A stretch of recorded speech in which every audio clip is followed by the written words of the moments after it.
Bueno, entonces vamos a iniciar. Vamos a ver el tema que es VPNs, ¿ok? Y cómo es que funcionan. Nuevamente, pues lo que queremos ver es el funcionamiento de las VPNs para ver cómo es que trabajan las mismas. Entonces, primero, cómo es la tecnología, qué tipos de VPN, y aquí pues vamos a estar un montón de tiempo viendo esta parte de IPsec, viendo cómo es que trabaja y para qué es que funciona esta parte de IPsec, que es una de las tecnologías más utilizadas para las VPNs, ¿ok? Entonces tenemos acá que en las redes tradicionales pues tenemos este tipo de conectividad en la que tenemos dos oficinas, ¿verdad? Remotas, y tenemos lo que se llama un enlace dedicado. El problema con este tipo ¿cómo se llama? De enlaces dedicados es que primero son caros, ¿ya? Estos enlaces son bastante caros y de ahí tenemos otro problema adicional, que muchas veces pues estas líneas dedicadas pues solo se pueden dar localmente. Si ahorita vengo y les digo, ¿saben qué? Necesitamos tener una línea dedicada aquí entre Guatemala y, por ejemplo, Kenia. Entonces, así como que, bueno, aquí en Guatemala pues tengo dos proveedores de internet que me pueden dar esos enlaces dedicados, pero ya en el otro país se comienza a complicar toda esa parte. Entonces, esta parte de los enlaces dedicados, pues primero es bastante caro. Realmente un enlace dedicado tiene alrededor de 30 a 40% más de costo que un enlace de internet. Entonces, eh, estos enlaces dedicados, pues para el cliente final, al final, él lo va a ver como que si es un solo enlace que está de punto a punto, ¿verdad? Sin embargo, pues aquí pasa a través de múltiples dispositivos que tiene ¿cómo se llama? El proveedor en su red. Pero para el cliente final, pues lo va a ver como que es únicamente un cable, ¿verdad? Que nos va a conectar las dos oficinas. Entonces, esta es más o menos un ejemplo de las redes tradicionales y que al final de cuentas trabajamos con enlaces dedicados. Entonces, las redes privadas virtuales, ¿cómo funcionan? Estas pues van a trabajar a través del Internet. Entonces, esto tiene un montón de ventajas, ¿verdad? Porque primero los enlaces de Internet, ya dijimos de que son mucho más baratos y pues yo puedo contratar un enlace de Internet pues casi que en cualquier parte del mundo. Entonces, eso ya me da una flexibilidad mayor para poder conectarme. Entonces, aquí podemos ver que tenemos usuarios que se van a estar conectando a través de las redes VPN, tanto en enlaces punto a punto, ¿verdad? Y enlaces remotos. Primero tenemos ahorro de costos, ¿ok? Tenemos aquí un ahorro de costos porque ya dijimos de que los enlaces de internet son mucho más baratos y pues al final de cuentas, pues inclusive con un teléfono móvil ya podría yo tener, ¿cómo se llama? Montar una VPN, pongo mi teléfono como un hotspot y puedo conectarme a través de una VPN. Entonces, pues prácticamente podría tener un enlace en cualquier lugar. No tan eficiente, ¿verdad? Pero muchas veces esa parte, ¿cómo se llama? Se deja un poco por el lado si tenemos que tener conectividad. Entonces ahí depende de eso. Pero sí vamos a tener un ahorro de costos. Después tenemos seguridad. ¿Por qué? Porque las VPNs pues nos dan ese beneficio de que todos los datos que van a través de la VPN se pueden, ¿cómo se llama? Van encriptados y pues no van a funcionar. Preguntan si, por ejemplo, la VPN puede ser una red casera. Pues sí, yo podría tener una VPN en mi red casera, sí, también podría tener. Inclusive hay pues VPNs que funcionan en los teléfonos móviles. Hay que tener un poco de cuidado con esto porque muchas personas, a mí que me gusta la parte de los videojuegos, hay muchas personas que cuando quieren jugar un videojuego en el teléfono, por ejemplo, las áreas no están abiertas para todos y entonces, pues, lo que hacen es instalar una VPN. Pero ahí hay que tener un poco de cuidado en esa parte de este tipo de situaciones de VPNs que son por teléfono. Y vamos a ver acá cuál es el problema que podría dar ese tipo ¿cómo se llama? De VPNs por teléfono, ¿ya? Y porque hay que tener mucho cuidado porque muchas personas dicen, ah, no, ponerle ahí la VPN por teléfono, por ejemplo, ahorita está de moda, ¿cómo se llama? El Xbox, el Xbox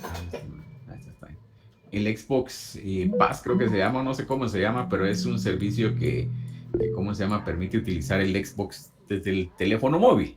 ¿ya? Entonces, pues desde mi teléfono puedo jugar Game Pass, gracias. Puedo jugar cualquier tipo de juego. Pero ¿qué es lo que sucede? ¿Qué es lo que sucede? Y por qué hay que tener cuidado con esa parte. Yo tengo mi teléfono acá, ¿verdad? Ahora eso tiene pantallita. Y este pues está conectado al internet y yo le pongo un cliente de VPN acá. Y este va a llegar a el servidor que es el que, o el, ¿cómo se llama? El cliente que maneja toda la parte de las VPNs, el servidor de VPNs. Deme un segundito. Ah, ok, perdón, se me olvidó que estoy, ¿cómo se llama? No compartí la otra pantalla. Déjenme un segundito acá, comparto. Gracias, que se me olvidó. Y vamos a compartir acá. Se me olvida que solo estaba compartiendo una pantalla. Vamos a ver.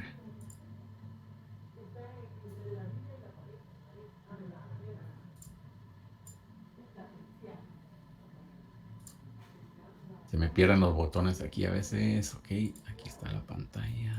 Ok, vamos acá.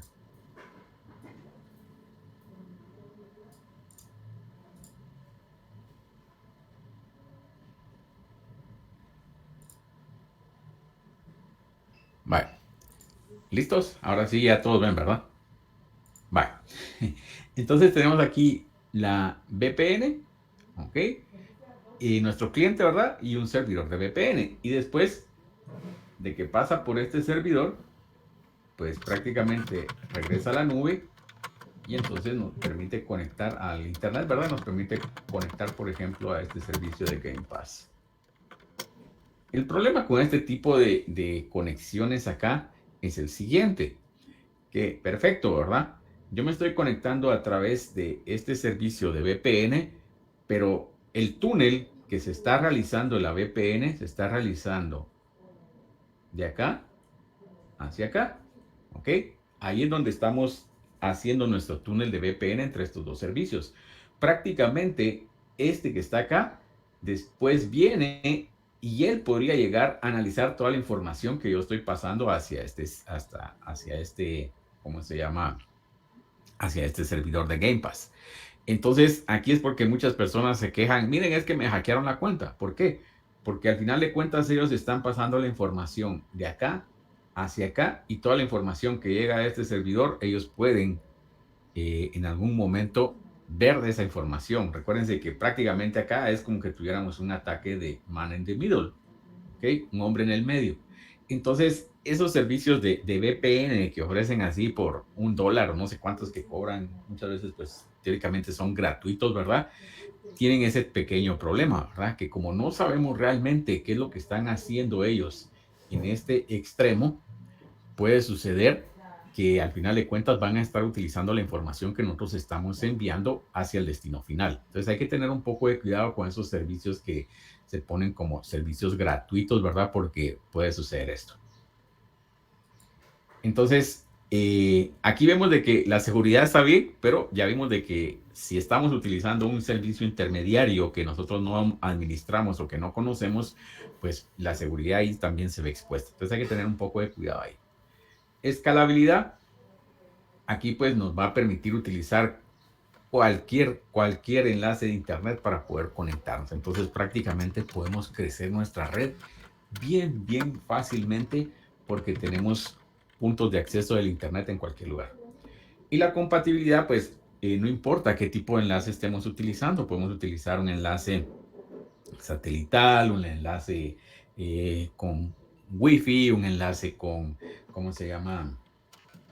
eh, a través de nuestro teléfono móvil con 4G y pues va a funcionar sin ningún problema. O sea, realmente esto ya el medio que estemos utilizando para las VPN realmente no va a ser mayor problema.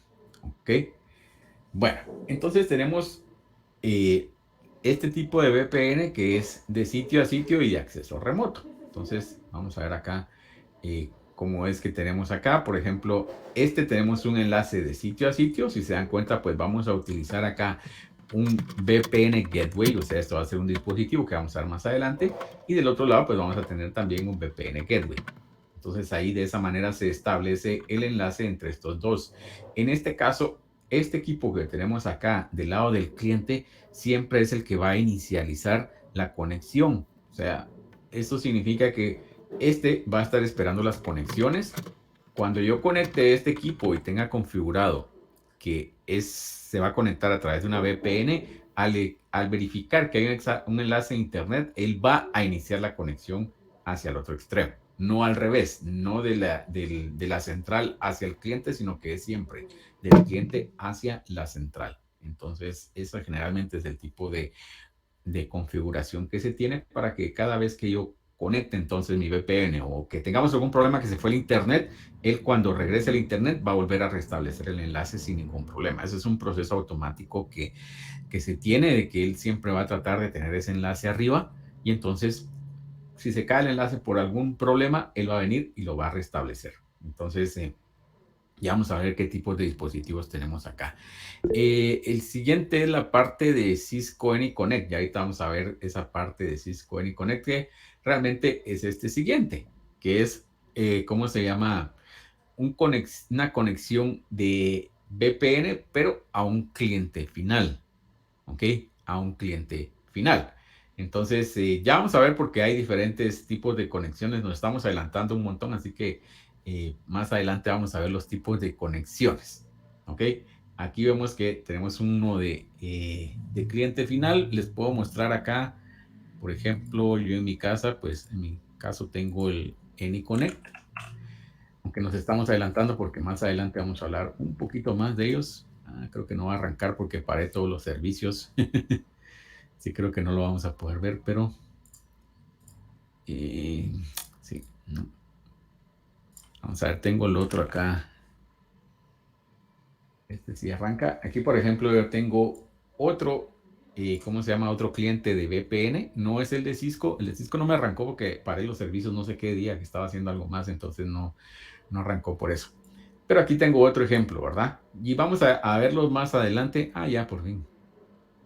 No, me dijo que no estaba corriendo el servicio. Lo voy a poner a correr solo para que lo podamos ver. Y vamos a ver acá donde lo tengo. Aquí está. Vamos a arrancarlo.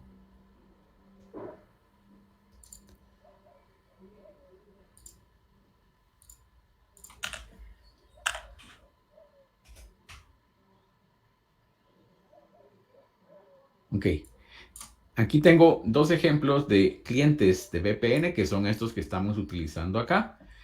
Entonces, aquí, por ejemplo, tengo el de Cisco y aquí me dice a la VPN que me voy a conectar, y aquí pues solo le doy conectar y me va a pedir las credenciales y con eso ya me puedo conectar a la red. Aquí tengo diferentes perfiles. Este lo vamos a ver más adelante ya cuando lleguemos a la parte de IPsec, para ver qué es lo que tenemos en los perfiles y qué es lo que realmente, cómo es que funciona toda la información que tenemos ahí, cómo hace clic para saber. Este no tiene mucho donde sacarle la información, entonces vamos a ver este porque aquí la información ya está, ¿cómo se llama? Ofuscada, ¿verdad? No la podemos ver tan fácilmente, pero en este cliente sí podemos ver cómo están las configuraciones y cómo es que está trabajando. Entonces aquí estos son dos clientes de VPN que me van a permitir conectar. Hay diferentes, ¿verdad? O sea, si nosotros, por ejemplo, estamos utilizando Fortinet, también pues tiene un cliente de VPN y con ese cliente me voy a conectar. La ventaja que tienen muchas veces estos clientes de VPN es pues porque ya tienen muchas más facilidades. O sea, por ejemplo, el cliente de VPN de Fortinet pues ya trae un endpoint y entonces va a verificar de que se cumpla todas las políticas de la empresa para saber cómo nos vamos a conectar a nuestra red. Ya no únicamente es un cliente para conectarme a la VPN, sino que tiene políticas que pueden ser aplicadas a nuestros equipos. Entonces, esas son algunas de las diferencias. Este que está acá pues no tiene ninguna política, este tampoco. Pero, por ejemplo, el de Fortinet sí tiene políticas que le puedo aplicar yo al equipo, por ejemplo, para que no haga cierto tipo de situaciones. Ok, vamos a mover esto para la izquierda y vamos a continuar y después regresamos acá. Vamos a ver, los equipos Cisco pueden permitir, ¿cómo se llama? Que se conecten otros tipos de cliente y no únicamente AnyConnect.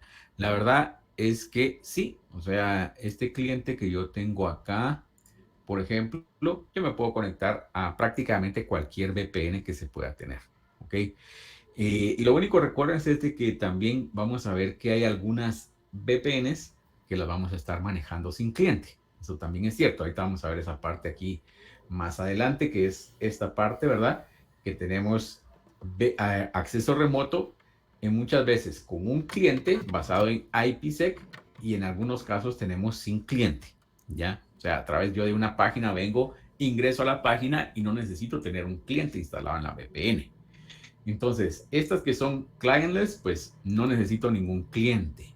Y en las otras, pues si están basadas en IPsec, pues me voy a poder conectar. Nuevamente, por ejemplo, las de Fortinet, estas son bastante específicas y ¿cómo se llama? Si yo no utilizo un cliente de Fortinet, no me voy a poder conectar a la red, ¿ok? A la VPN. Las de AnyConnect de Cisco sí se puede, ¿ok? Si yo tengo los parámetros, sí me voy a poder conectar a la red sin ningún problema. Sí, ¿cómo se llama? En el concentrador o en el equipo que estamos utilizando de VPNs, tampoco no tengo algunos parámetros, como ejemplo, perfiles. Si yo tengo algún perfil ahí, no me voy a poder conectar. Entonces va a depender de la configuración.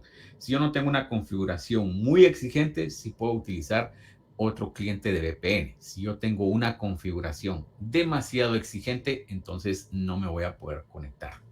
¿Ok? Y aquí vemos las VPNs empresariales, ¿ok? Y entonces en las VPNs empresariales tenemos sitio a sitio, tenemos con IPsec, tenemos túneles GRE. Esta que es de Cisco directamente, que es la DMVPN, realmente no vamos a hablar mucho de esta porque es muy específica de Cisco. Y tenemos los que son los Virtual Tunnel Interface. Esto es a nivel de Enterprise. ¿Qué significa esto de Enterprise? Que esto es lo que yo puedo montar en mi infraestructura para tener una VPN. O sea, yo puedo venir, poner los equipos para montar la VPN. ¿Ok? Si yo no quiero hacer esto, porque muchas personas dicen, mire, yo tengo que invertir para poner la VPN. ¿Ya? Y lo que podemos hacer es decirle nuevamente a mi proveedor que él me provea las VPNs y ellos lo van a hacer a través de lo que es MPLS. Entonces, MPLS va a servir para, ¿cómo se llama? Proporcionarme mi información cifrada y que nadie tenga acceso a la misma. Anteriormente pues se utilizaban Frame Relay y más anteriormente pues ATM. Entonces estos pues yo creo que, bueno, creo que ya no deberían de haber ninguno, pero cuando yo trabajé en Telefónica hace 20 años pues todo se montaba a través de enlaces de Frame Relay. Entonces ahora creo que ya no deberían de haber de este tipo, pero ¿cómo se llama? Uno nunca sabe, ¿verdad?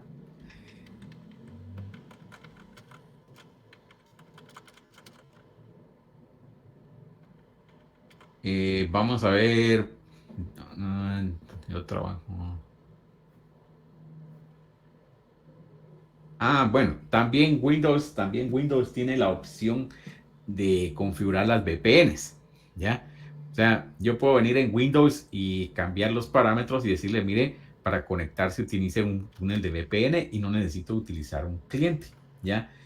Realmente, y tal vez ya vamos a llegar a esa parte donde está la parte de licenciamiento y vamos a ver un poco ahí qué temas hay que tomar en consideración, pero realmente aquí, si yo utilizo, por ejemplo, si yo tengo un equipo que me proporciona VPN y no tengo ningún perfil ni tengo ninguna política en ese equipo, yo podría utilizar tanto el Cisco AnyConnect, podría utilizar este otro que les puse yo acá, o podría configurar directamente en el sistema operativo en Windows para poder conectarme a la VPN. Esto realmente, por ejemplo, si yo tuviera una OpenVPN, un servicio OpenVPN, que lo vamos a ver más adelante, pues yo podría utilizar este cliente o el cliente de Windows. En ese caso, pues no va a tener ningún problema. La situación es cuando, por ejemplo, ya vamos a ver acá más adelante, vemos algunos fabricantes y entonces, dependiendo del fabricante, vamos a ver que cobran licencias adicionales por conectarse a la VPN. Ahí es donde comienza a ponerse un poco tricky esta parte, ¿verdad? Porque muchas veces hay costos que muchas veces cuando nosotros venimos y decimos, vamos a comprar este equipo para montar una VPN, no vemos toda esa parte y entonces hay costos que después me van a repercutir en lo que yo presupuesté, ¿verdad? Que realmente no va a ser al final, ¿cómo se llama? Lo que teníamos especificado. Entonces, ¿en qué tipo de dispositivos podemos tener las VPNs? Pueden ser por hardware, por firewall o por software. Y por hardware, pues tenemos aquí, este ya es un equipo súper viejito, ¿verdad? Que es un VPN Concentrator. Realmente ya estos ya no se utilizan, estos eran los que se utilizaban anteriormente. Entonces ahora pues utilizamos un router y en ese router pues podemos configurar la parte de la VPN. Esto pues nos da un mayor rendimiento de la red. Muchas veces son plug and play y tiene doble propósito. No únicamente tenemos la parte de ruteo, sino que además tenemos la parte de la VPN. El problema es de que son caros, ¿verdad? Y no son muy flexibles para el momento de poner diferentes tipos de VPNs. Entonces, este es el primero que es por hardware y el siguiente que es firewall, ¿ok? Este, pues, tiene una ventaja. Ya utilizamos lo que se llama un Hardening Operating System. ¿Qué significa esto de Hardening Operating System? Cuando hablamos de un Hardening Operating System, hablamos de un sistema operativo que realmente está diseñado únicamente para realizar un tipo de función. Yo, por ejemplo, puedo venir y en la siguiente diapositiva vamos a ver que yo puedo poner un, ¿cómo se llama? Un servicio de VPN por software. ¿Y va a funcionar? Sí va a funcionar. Pero si yo, por ejemplo, utilizo una distribución X, Y o Z, yo vengo y digo, bueno, ¿saben qué? Vamos a montar un servicio de VPN ahorita y vamos a ponerle OpenVPN, que es el que vamos a ver más adelante. Vamos a ponerle OpenVPN en un servidor de Linux. Perfecto.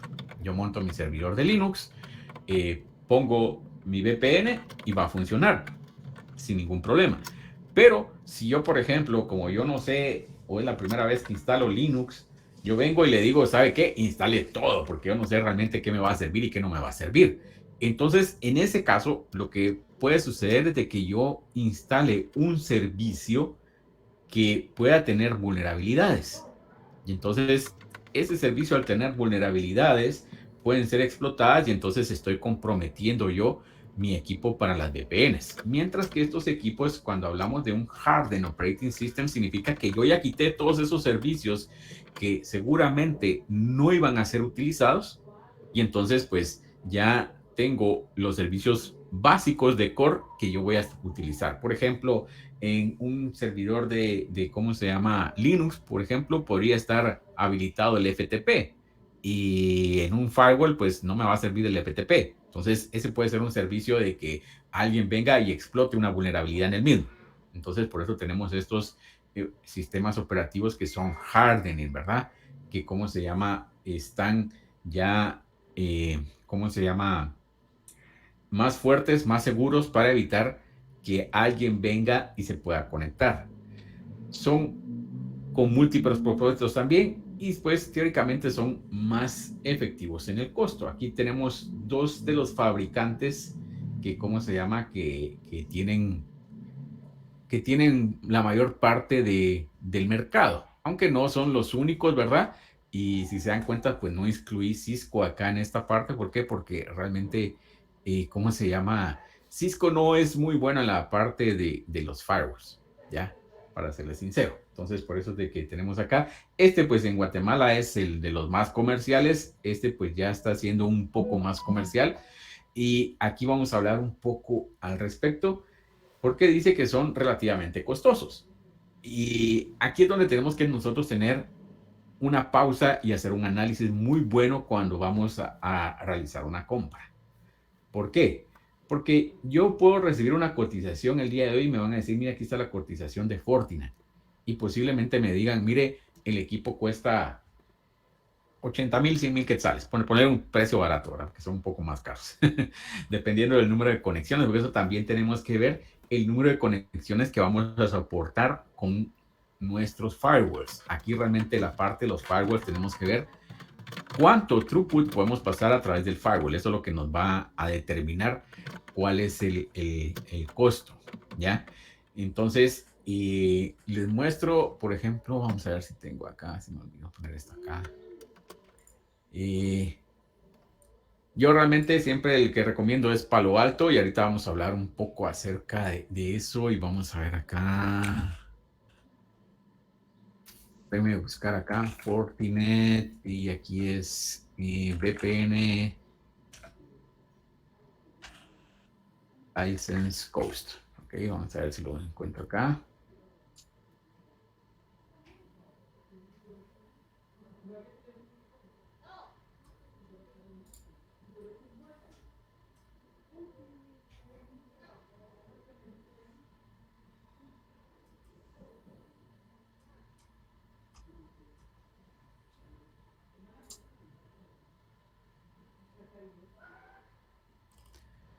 No lo tengo acá, pero por ejemplo, para Fortinet, ¿ya?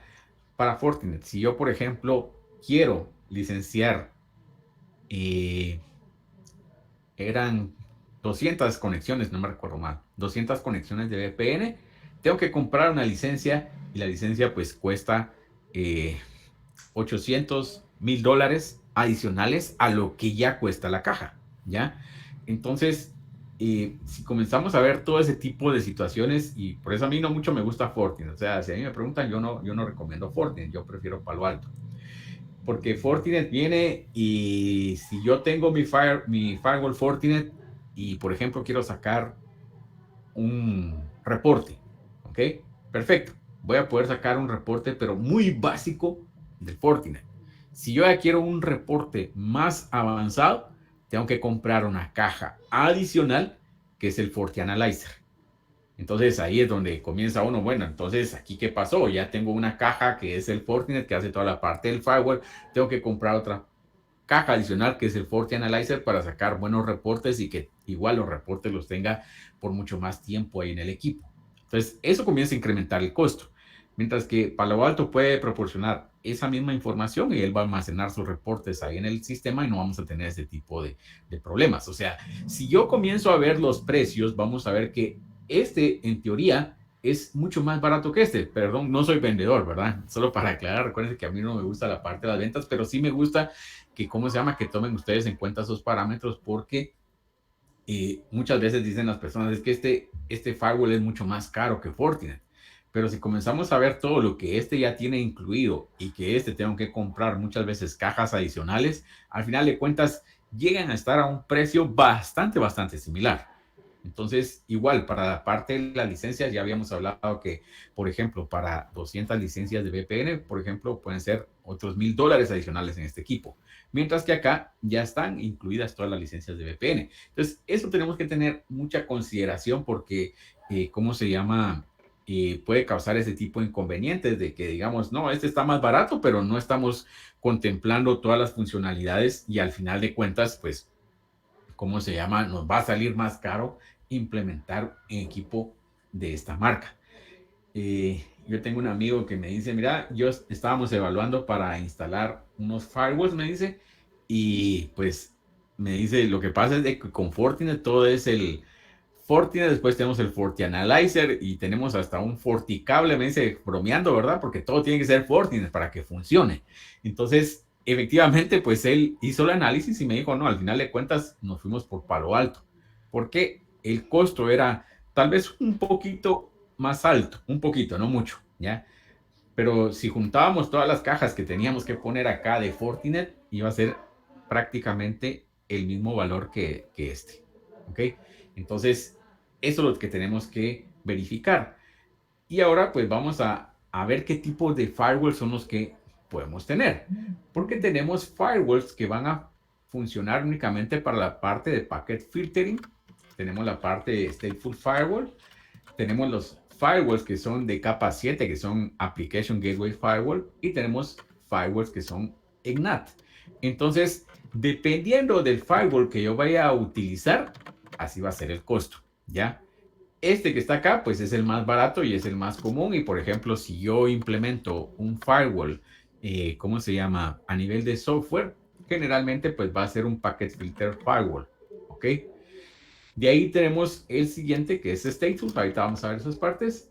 Y este que está acá, este pues es el firewall más caro, ¿ya? Estos son los famosos firewalls de capa 7.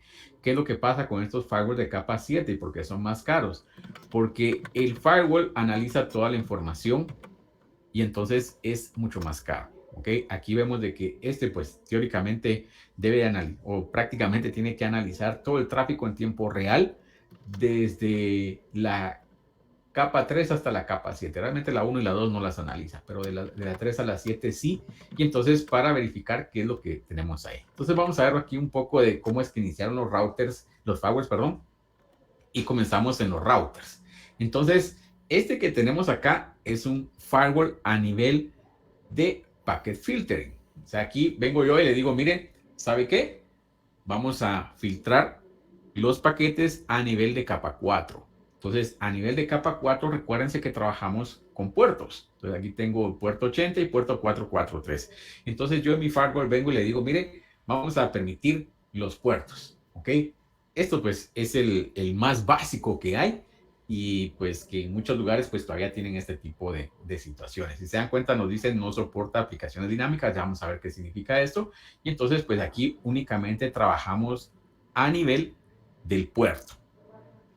Entonces tenemos puerto 1, puerto 2, puerto 80, puerto 443, tal y como funcionan las ACLs, igual a nivel de puerto. ¿Ok? Entonces, funciona a nivel de capa 4 y entonces pues trabajamos con una IP de origen, una IP de destino y los puertos que voy a estar utilizando. Ese es un Packet Filter Firewall, ¿verdad? Bueno, entonces, ¿qué es lo que sucede? Que primero no soporta aplicaciones dinámicas, ¿ok? Y tenemos acá que muchas veces pues tenemos que abrir una cantidad de puertos bastante grandes. Entonces pues eso nos brinda algunos inconvenientes, ¿ok? Adelante, Daniel. Gracias, licenciado. Sí, mi duda es en cuanto a este filtrado que hace el firewall, ¿qué diferencia hay con el filtrado que se hace con las ACLs? Es decir, que se Ninguno, permite o se deniega. ninguno. En este caso de ¿cómo se llama? De este tipo de firewall no hay ningún tipo de diferencia. Es exactamente lo mismo que hicimos con la ACL, es lo mismo que estamos viendo acá, Oh, ¿ok? sí, porque es hasta capa 4, ¿no? Correcto, así es. Ok. Ujú. Entonces aquí estos tipos de firewall pues ya son bastante viejos, salieron los 80s y pues de esa manera trabaja. ¿Qué es lo que se mejoró acá con la siguiente parte del stateful? Si se dan cuenta y muchas personas me dicen, mire, y Checkpoint es un firewall bueno. Checkpoint se hizo famoso porque ellos implementaron en el 94 esta parte de stateful, ¿ya? Entonces, cuando yo implemento un firewall stateful, pues estoy viendo a nivel de capa 5. Ya estoy viendo la capa de la sesión y entonces puedo tener ese control de saber si alguien inició una comunicación internamente desde mi equipo. Entonces, permito de que esta salga a través del firewall. Esto tiene unas ventajas y también tiene desventajas. No es todo el 100% ventaja porque si yo tengo un equipo adentro de mi red que se comprometió, entonces el firewall no sabe eso y va a permitir de que realice una conexión, por ejemplo, a un sitio malicioso. Pero entonces en el stateful lo que hace es permitir que si yo desde adentro de mi red vengo y cómo se llama y realizo una conexión, el firewall automáticamente va a permitir la conexión de vuelta sin que yo tenga que modificar este tipo de información en nuestro firewall. Entonces ese es para un stateful y nuevamente ahora la mayor parte de cantidad de firewalls que ustedes van a encontrar en el mercado son firewalls de tipo stateful, ¿ya? Y de ahí pues tenemos los firewalls de capa 7. Y entonces, ¿qué es lo que pasa acá con los firewalls de capa 7? Que lo que se ha visto es lo siguiente, que a través de, si yo por ejemplo permito únicamente un puerto, el puerto 80, ¿ok? Digo, bueno, ¿saben qué? El puerto 80 tiene salida, o el puerto 443 tiene salida de mi red hacia el Internet. ¿Por qué? Porque teóricamente el 80 y el 443 son para permitir el tráfico web. Pero ¿qué es lo que sucede? Que muchas veces las aplicaciones pueden enviar tráfico a través de estos puertos, ¿ok? A través de estos puertos y no necesariamente va a ser tráfico web. Y aquí tenemos un ejemplo bastante sencillo, que son las aplicaciones peer-to-peer, ¿verdad? Entonces, en estas aplicaciones peer-to-peer, generalmente, ¿qué es lo que sucede? En esas aplicaciones peer-to-peer, tenemos, ¿cómo se llama? En las aplicaciones peer-to-peer, pues tenemos que si no hay un puerto dinámico para poder conectarse, él viene y trata de buscar cualquier puerto que esté abierto. Y muchas veces pues va a encontrar el puerto 80 y el 443. Entonces, ¿qué es lo que sucede? Que yo, por ejemplo, en mi red, y aquí tenemos algunas de estas, ¿verdad?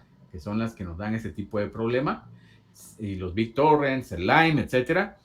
Estas, por ejemplo, si yo en mi red no tengo controlado que las personas no instalen ese tipo de aplicaciones peer-to-peer, lo que va a suceder es de que, ¿cómo se llama?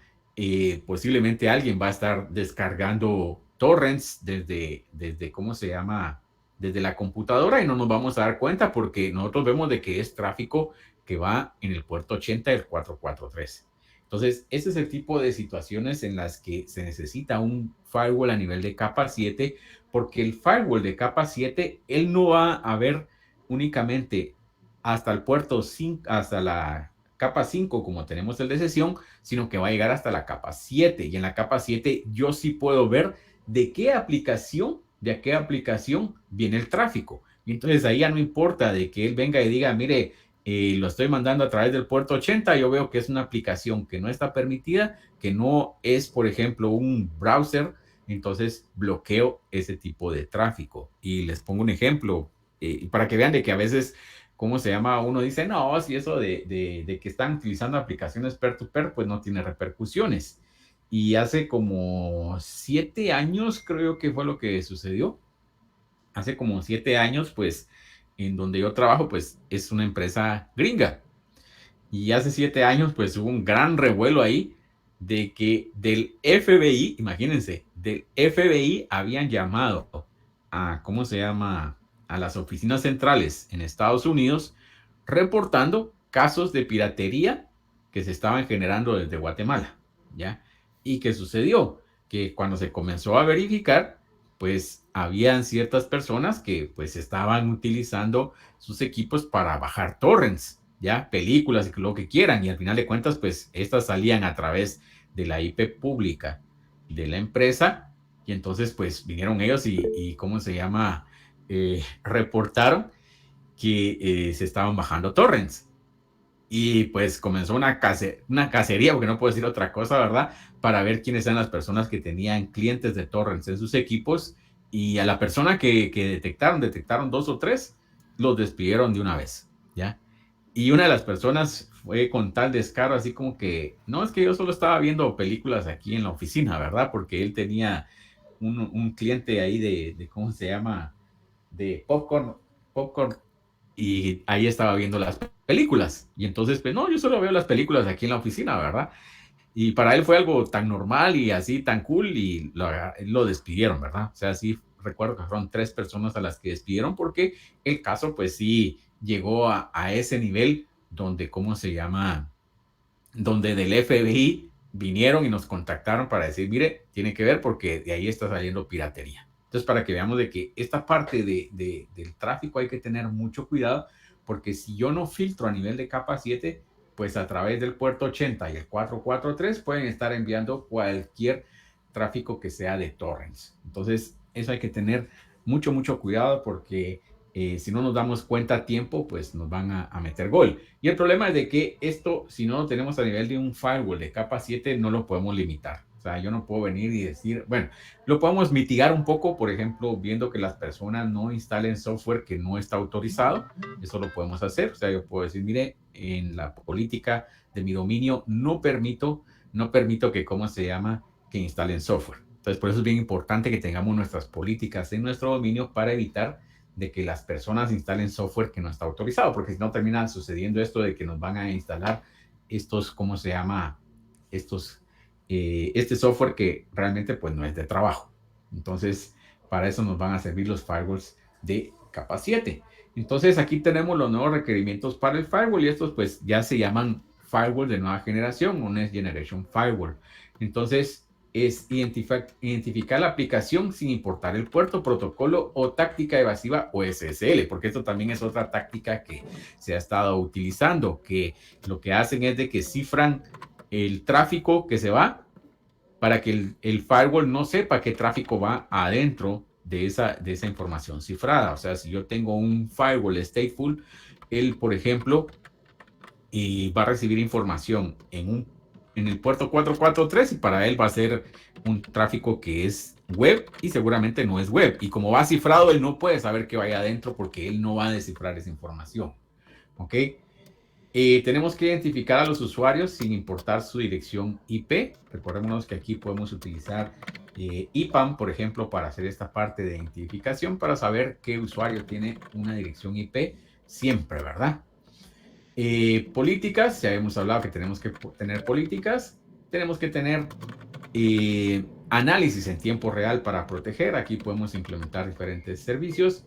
Y después aquí pues esto es lo que hace bastante caro porque si se dan cuenta, como estoy trabajando hasta nivel de capa 7, tengo que venir y analizar toda la información que está pasando a través del firewall para ver de que cumpla con las normas. Entonces, como estamos hasta nivel de capa 7, estos firewalls pues son bastante caros porque no podemos decir, me voy a tardar un minuto en analizar y ver si realmente la información es hacia un servicio que esté disponible o no. Porque imagínense, yo cada vez que le diera clic a un servicio se tardaría un minuto en ver si realmente la información que yo estoy enviando es legítima o no. Entonces, por eso es de que estos firewalls son bastante caros. Entonces, cuando estamos hablando de Next Generation Firewall a nivel de capa 7, pues son carísimos. ¿Ok? Bueno, aquí tenemos la parte de Gartner. Para los que no conocen Gartner, pues Gartner es una empresa que se dedica a recabar información. ¿Qué tipo de información? Ellos vienen y hablan con las empresas líderes en el mercado, generalmente con las empresas Fortune 500, y les preguntan, mire, ¿usted qué equipo utiliza en su empresa? ¿Ya? Por ejemplo, para la parte de Next Generation Firewall. Mire, yo estoy utilizando este y este equipo. Bueno, ¿y qué le gusta de ese equipo? Bueno, me gusta porque tiene este y esta situación. ¿Ok? En base a toda esta información, pues Gartner viene y saca lo que se llaman los famosos cuadrantes de Gartner. Y aquí podemos ver, por ejemplo, quiénes son los líderes en el mercado. Y entonces podemos ver acá, y por eso yo siempre recomiendo, ¿verdad? La parte de Palo Alto, porque como podemos ver, es uno de los líderes del mercado. Fortinet no está tan mal, Checkpoint también, Cisco no está, o sea, realmente Cisco ha tenido un montón de problemas porque sacan diferentes tipos de firewall y no hay uno que realmente les haya dado 100% bola. Donde yo trabajo, por ejemplo, yo creo que ya terminaron de deshacerse de esos, pero creo que todavía hay algunos por ahí que son unos Firepower, que son unos firewalls de Cisco. Y sin mentirles, o sea, se le daba commit para hacer un cambio en las reglas y si se tardaba media hora en cómo se llama, en terminar ese commit para hacer el cambio, era así glorioso. De lo contrario, se tardaba horas de horas para hacer un cambio. Entonces, Cisco realmente tiene unos problemas ahí en esa parte, entonces no lo han logrado todavía tener al 100% y entonces, pues, por eso no está en la parte de los líderes. Aquí podemos ver algunos adicionales, por ejemplo, tenemos la parte de Alibaba Cloud para la nube, Microsoft, Huawei y Juniper, que estos, pues, como son de proveedores de servicios de equipos para empresas de telecomunicaciones, pues siempre van a estar ahí con la parte de sus firewalls. Aquí, pues, en la parte local, pues, Huawei ha tomado bastante la parte del mercado. Aquí podemos ver Palo Alto, Fortinet y Checkpoint, pues, en empresas, ¿cómo se llama? Que no son las telcos, pero en las telcos, si vamos a ver en las telcos, vamos a ver que lo que utilizan, pues, es Huawei o Juniper. En Tigo utilizan Juniper, pero creo que para la parte de firewalls, creo que no. No estoy muy enterado, pero creo que no lo tienen ahí. Igual también tienen Huawei. ¿Por qué? Porque es más barato. Al final de cuentas, siempre se van con los chinitos porque es mucho más barato. Y aquí, por ejemplo, podemos ver cuáles son los jugadores que trabajan en un nicho del mercado. Entonces podemos ver que está Sonic World, tenemos Sophos, este Cato Network, la verdad que nunca lo había visto, este tampoco, este de Forcepoint. De este otro lado tenemos los visionarios, que tenemos Barracuda. Barracuda realmente inició y se hizo famoso por la parte de filtrado de spam. Ahí fue donde Barracuda se hizo bastante famoso. ¿Ya? Ahora han estado incursionando en otros servicios, ¿verdad? Como la parte de los firewalls. Entonces, SonicWall no es tan malo, pero si se dan cuenta, pues el nicho del mercado es pequeño. ¿Por qué? Porque SonicWall está más enfocado a empresas no muy grandes, ¿ya? No muy grandes. Son equipos mucho más baratos, ¿verdad? De esa manera. En la parte de firewall de Sophos, yo aquí en Guatemala no sé si alguien tenga un firewall de Sophos. Sí sé que, por ejemplo, hay empresas que tienen la parte de endpoint, porque también Sophos tiene la parte de endpoint monitoring, o sea, tienen servicios anti-malware, anti-spyware, etcétera. Pero no sé si alguien tiene Sophos instalado como un firewall en sí. Realmente creo que aquí en Guatemala no es comercial, no es comercial. La empresa que yo vi que tenían Sophos es porque es una empresa gringa y entonces a nivel corporativo de Estados Unidos les enforzaban para que instalaran, ¿cómo se llama? Este endpoint. Pero localmente en Guatemala, no sé si ¿cómo se llama? Si hay algún distribuidor de Sophos. La verdad, creo que no. Pero si alguien sabe algo adicional, me pueden corregir. ¿Ok? Esto, si se dan cuenta, pues la gráfica es del 2021. Entonces, no es como que muy anterior, ¿verdad? Esto es lo que está acá. Ah, bueno, si en la nube posiblemente, pues Sophos es un proveedor nuevamente conocido, pero localmente, aquí en el mercado nacional, como les digo, yo no he visto ningún distribuidor de Sophos. De los demás sí hay algunos por ahí, pero de Sophos sí no mucho. Y no es una marca muy conocida aquí en el mercado en Guatemala. No sé qué tan bueno será. La verdad no podría hablar qué tan bueno es. Sonic World sí he visto. Sí, eh, en el X teníamos un... Ah, no era en el X. ¿Dónde teníamos un Sonic World? No me recuerdo dónde teníamos un Sonic World, pero sí teníamos un Sonic World por ahí. Sí, me ha tocado administrar uno de esos. Eh, Aquí está la parte de AWS en la nube igual. Cloudflare. Cloudflare pues es otro servicio que nos puede ayudar. Cloudflare pues tiene, ¿cómo se llama? Otro tipo de filtrado, ¿ok? Cloudflare, por ejemplo, tiene la parte de, ¿cómo se llama? De WAF. Aquí vimos la parte, regresemos acá hasta esta que tenemos acá, que también trabaja acá, que los de WAF. Aquí es para aplicaciones. Entonces, WAF lo que permite es filtrar el contenido, por ejemplo, a una página web. Entonces, eso nos va a ayudar. Y, por ejemplo, Cloudflare es una de las empresas que proporciona ese servicio.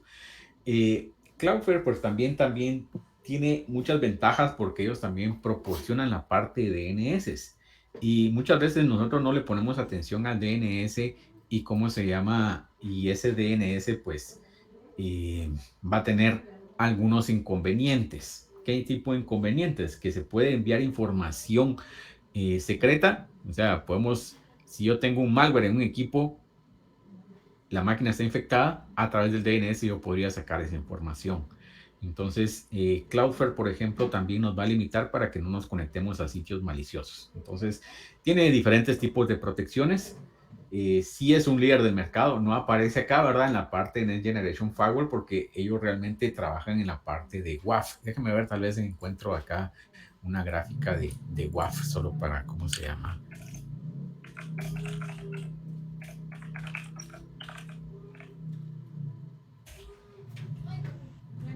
A ver si tenemos acá. Para que veamos que es otro tipo de mercado, ¿verdad?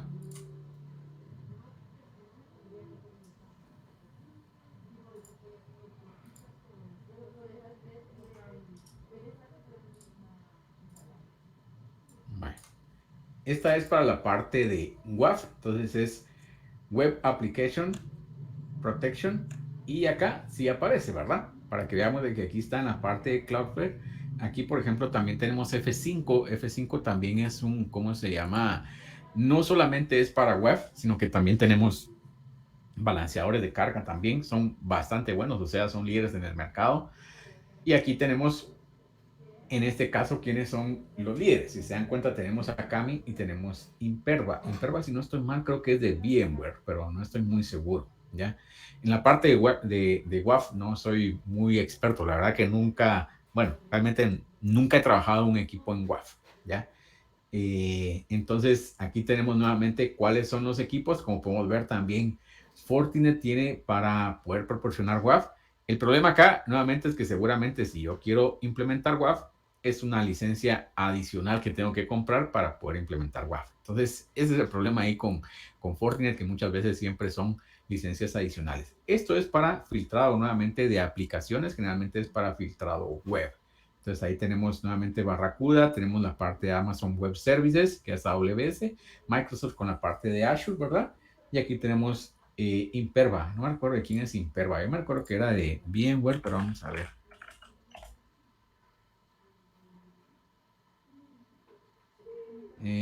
Por lo visto, no es de VMware. Ok.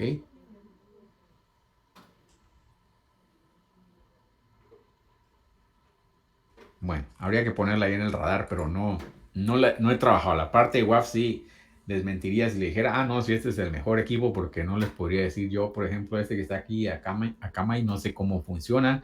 Entonces, ahí sí les quedo mal. La parte de Cloudflare sí la he manejado un poco, no mucho, pero en la parte de, ¿cómo se llama? De DNS. En la parte de WAF no la he trabajado. Entonces, ahí pues tenemos que si se dan cuenta, pues es otro cuadrante y así puedo encontrar un montón de cuadrantes dependiendo de qué es lo que yo quiera, ¿ya?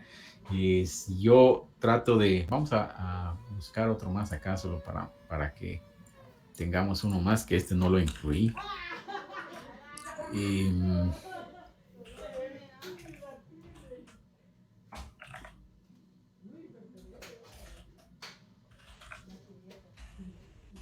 A ver si aparece aquí de VPN.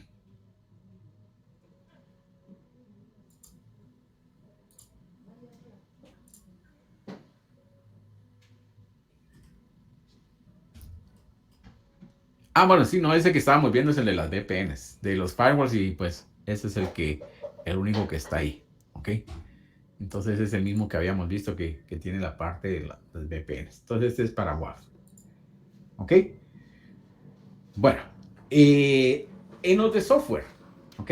En los de software, pues nuevamente yo podría tener un servidor, ya sea físico o virtualizado, instalo una distribución de Linux y pues puedo montar cualquiera de estos servicios para montar una VPN. Como por ejemplo tenemos OpenVPN y tenemos Wirecard.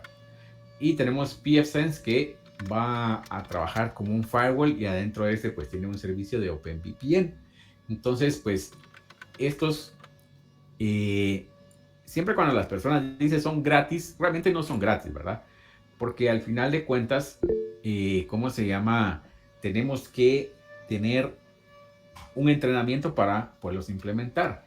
pfSense efectivamente es realmente un buen, ¿cómo se llama? Un buen software para implementar un firewall y una VPN. No todo lo que está en pfSense es open source o, por ejemplo, gratuito, si lo quieren ver así, ¿ya? Hay ciertos módulos que hay que pagarlos. Por ejemplo, si yo en pfSense quiero que pfSense funcione hasta capa 7, entonces ese módulo que funciona para filtrar de capa 7 ya no es gratuito. Si es open source, todos estos que están acá son open source. Pero nuevamente, pfSense tiene algunos módulos que no son totalmente open source.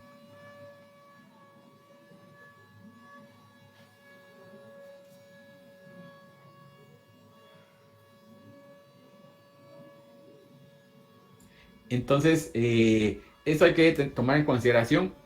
pfSense es bastante poderoso, se le pueden poner diferentes módulos y plugins. Algunos sí son open source, otros hay que pagarlos, ¿ya? Pero yo, por ejemplo, con pfSense podría llegar a implementar un firewall a nivel de capa 7, ¿ya? Este otro, pues yo no lo conocía y ¿cómo se llama? Algunos de los alumnos me dijeron, mire, también está este otro y es bastante sencillo y se puede montar sobre un contenedor, y me dice, mire, esto en menos de 5 minutos y ya tiene ahí su VPN montada. Y pues en este caso, pues para estas VPN no vamos a necesitar un cliente en específico como el Cisco AnyConnect, sino que podemos utilizar un cliente normal como el que les estaba mostrando yo acá, que es este que tenemos acá, que es el VPN Access Manager. Ese podríamos utilizarlo sin ningún problema. ¿Ok?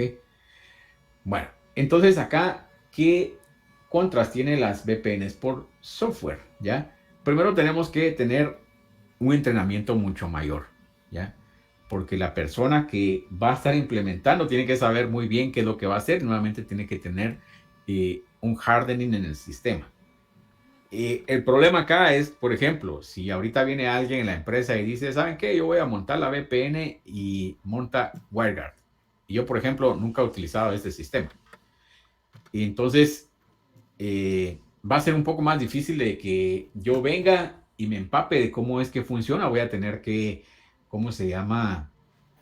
Educarme y me va a tomar tiempo para esa parte, ¿verdad? Y entonces aquí es donde esto incrementa los costos, porque tendría que, ¿cómo se llama?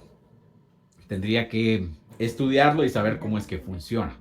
Mientras que si yo, por ejemplo, ahorita vengo y digo, miren, ¿saben qué? Necesitamos un ingeniero que pueda manejar Fortinet. Les aseguro que hay muchos que sí lo saben manejar muy bien. Entonces, esto pues va a hacer que el costo se incremente en la parte del open source para, ¿cómo se llama? Para tratarlo, ¿verdad? Para tratarlo. ¿Ok? Entonces aquí tenemos la parte de software que sería el último. ¿Ok? ¿Qué tipo de VPN tenemos? Tenemos las que son intranets, que son adentro de la organización. O sea, yo también puedo montar una VPN adentro de mi organización.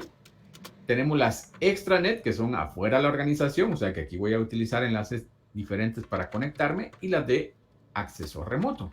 Entonces, ahora pues la que se hizo más común fue la de acceso remoto, ¿verdad? Pues esa fue la que a muchos nos tocó utilizar ahorita durante la pandemia. Y cómo es que funcionan estas, pues ya vimos de que tenemos una VPN sin cliente, que es a través de un, ¿cómo se llama? Un navegador web en SSL. Y si no, pues tenemos con cliente. Puede ser con Cisco AnyConnect, ¿verdad? Para poder conectarnos. Entonces aquí lo que vamos a hacer es de que tenemos un cliente en nuestro equipo. Ese cliente se va a conectar hacia nuestro concentrador. Digamos, yo siempre lo llamo concentrador de VPN para no hacerme bolas acá. Y nuevamente ya ese término no existe, pero es mucho más fácil hablar de concentrador de VPN porque aquí puede ser cualquier otro dispositivo. Ya vimos que puede ser software, puede ser hardware, puede ser un firewall. Entonces, para no entrar mucho detalle, siempre le digo un concentrador de VPN que puede ser cualquiera de esos. ¿Ok? Entonces, pues ahí tenemos los diferentes tipos de acceso. ¿Qué ventajas y qué desventajas tenemos? Si se dan cuenta, pues como puedo conectarme con un cliente que va a utilizar IPsec, puedo conectarme a través de SSL, ¿ok? Que no necesita un cliente. Entonces aquí pues pues tiene una conectividad prácticamente para todo lo que yo tengo adentro de la VPN. Vamos a tener este tipo de dispositivos y aquí pues puede ser limitada. Se me había olvidado, voy a regresar acá, que aquí tenemos, en este caso tenemos un par de configuraciones que se pueden realizar cuando es de acceso remoto. Y esto es mucho de las quejas que hubieron ahorita durante la pandemia, ¿verdad? Que la gente decía, mire, es que yo no me quiero conectar a la VPN porque mi internet se pone lento, ¿ya? ¿Por qué era esta queja? Porque si yo tengo mi cliente acá, ¿ok? Y le digo, mire, todo el tráfico lo vamos a enviar a través de nuestro cliente de VPN. ¿Qué es lo que significa? Que este se va a conectar acá, va a llegar a todos los equipos que tenemos aquí y entonces de aquí lo vamos a volver a enviar hacia el Internet, pasando por las oficinas centrales. Entonces, este era uno de los problemas más grandes. ¿Por qué? Porque si yo en mi casa acá, por ejemplo, pongámosle que tuviéramos un buen enlace. No sé cuántos de ustedes, pero yo no tengo 100 megabits, ¿verdad? Pero pongámosle que yo tenía 100 megabits de ancho de banda de internet acá. ¿Y qué es lo que sucede? Que aquí posible también tengamos 100 megabits, ¿ya? Pero ¿qué es lo que sucede? Que estos 100 megabits pues son para todos los clientes de la empresa, para todos los colaboradores, como le llaman ahora, ¿verdad? O sea, nosotros los empleados. Entonces aquí tenemos 100 megabits. Pero como este equipo pues se va a conectar a 100 megabits para acá, pero esos 100 megabits están compartidos entre todos los usuarios y aparte después también vuelve a salir acá y volvemos a utilizar el ancho de banda. Entonces realmente esto pues prácticamente se va a reducir a la mitad sin hacer mayor cosa, sin tener más usuarios y nada, es la mitad, ¿verdad? Porque estamos utilizando ancho de banda acá y ancho de banda acá. Entonces, ¿qué es lo que va a suceder? Que este usuario, pues definitivamente se va a quejar, porque anteriormente él tenía 100 megabits para conectarse directamente al Internet, pero ahora conectándose a través de la oficina, pues sin hacer demasiado esfuerzo, ya tiene la mitad del ancho de banda, 50 megabits. Y si a eso le ponemos de que aquí también hay políticas donde, mire, por ejemplo, no puede conectarse a YouTube, ¿verdad? Porque no es una aplicación de trabajo. Entonces, ni modo, pues no va a estar feliz, ¿verdad? Porque no se va a poder conectar a ver sus videos. Y entonces, esas son muchas de las quejas que hubieron ahorita de que, mire, yo no quiero usar la VPN porque es muy lento, pero no sé qué. Y la mayor parte era esto, ¿verdad? Porque estaba todo filtrado y que sentían ellos que seguían en la oficina y de que los estaban monitoreando. Al final de cuentas, pues así debería ser. O sea, aunque nosotros estemos trabajando en nuestra casa, pues deberíamos de seguir las mismas normas de seguridad que tenemos adentro de la oficina. Entonces, esta es la mayor queja. ¿Qué se puede hacer? Aunque no es muy recomendable, no es muy recomendable porque es un problema de seguridad, lo que se puede hacer es de que entonces venimos y el tráfico de este cliente, lo que es datos de la oficina, lo enviamos a través del túnel de VPN. Pero lo que es datos que van hacia el Internet, entonces los enviamos directamente hacia el Internet. Y esto se llama una VPN de tipo split. Entonces, aquí envío los datos que van hacia la oficina a través del túnel y lo que va al Internet directamente a través de mi enlace de Internet. Entonces, aquí el usuario ya no se va a quejar tanto porque va a decir, ah, bueno, entonces mi Internet funciona y eso es realmente la queja principal. Ya la queja principal siempre decía, mira, es que el Internet está lento, ¿verdad? Si me conecto a la VPN. Entonces, si los ponemos con un split tunnel, pues ya no va a estar lento. El problema de seguridad es el siguiente, que como ahora yo no estoy controlando qué es lo que está descargando, a dónde se está conectando este usuario desde el Internet, puede ser de que el usuario venga, se infecte y ahora aquí va a lograr entrar a mi red porque ya está infectado. Entonces, este es el problema de seguridad que tenemos con las VPNs de tipo split, ¿ya? Que el usuario se puede infectar y entonces como él está conectado a la red, pues me va a terminar infectando mis equipos internamente.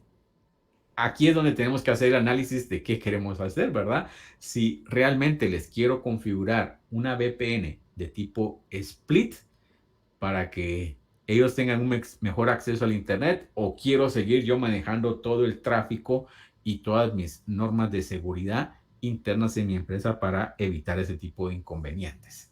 Entonces, no hay una varita mágica que yo les diga, miren, sí, permitan o no permitan, porque va a depender de las necesidades de la empresa. Entonces, esto, ¿cómo se llama?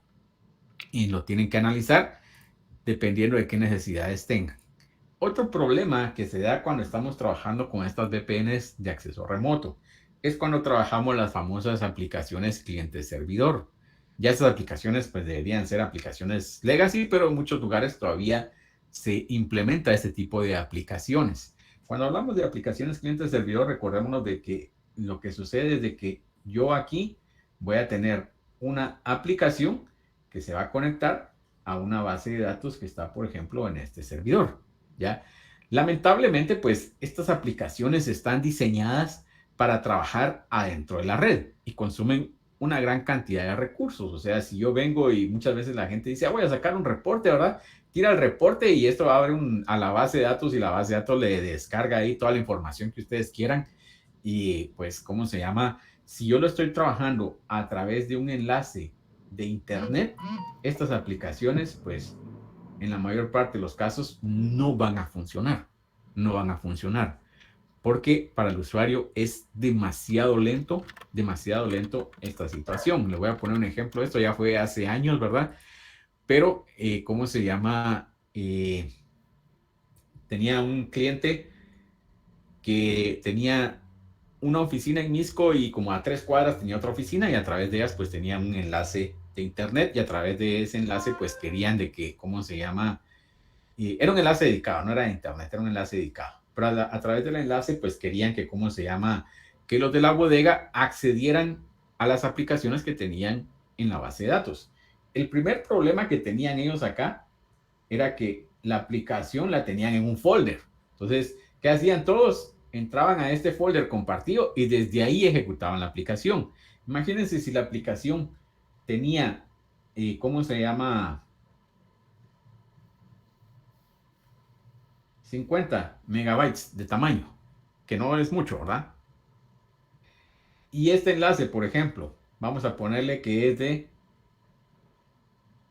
50 megabits, poniéndolo bastante alto, ¿verdad? ¿Cuánto tiempo, cuánto tiempo se va a tardar en abrir la aplicación?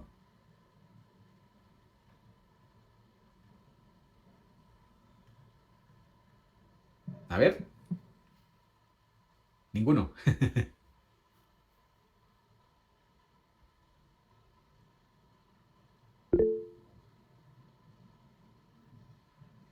8 segundos. ¿Ok?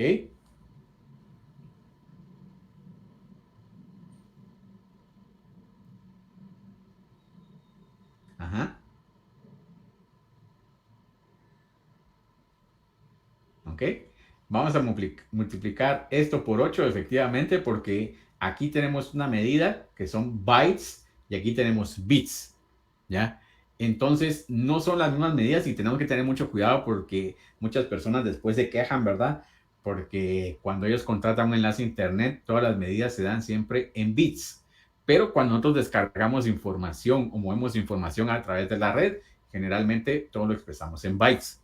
Entonces aquí es donde comienza el tipo de problema de que, mire, ¿y por qué se está tardando tanto, verdad? Si yo tengo un enlace de 50 megabits, debería de bajar esto pues en un segundo, pero realmente no es cierto, porque aquí tenemos 50 megabytes, esto lo tenemos que multiplicar por 8, entonces pues aquí sería de tardar 8 segundos, ¿ya? Pero aquí estoy poniendo mejor, en la mejor manera, ¿verdad? Pero si ahora lo ponemos que no son 50, sino que son 5, entonces pues ya este tiempo sube y para las personas se vuelve realmente tedioso. Y no solo eso, sino que al final de cuentas, ¿qué es lo que va a suceder? Que en este caso, pues lo primero que se hizo al cliente fue recomendarle, mire, instale la aplicación localmente acá en lugar de tenerla acá. ¿Esto les mejoró? Sí, mejoró un poco. Pero cada vez que hacían un reporte, tenían que hacer algo, se tardaba aproximadamente más de 30 segundos en realizarlo.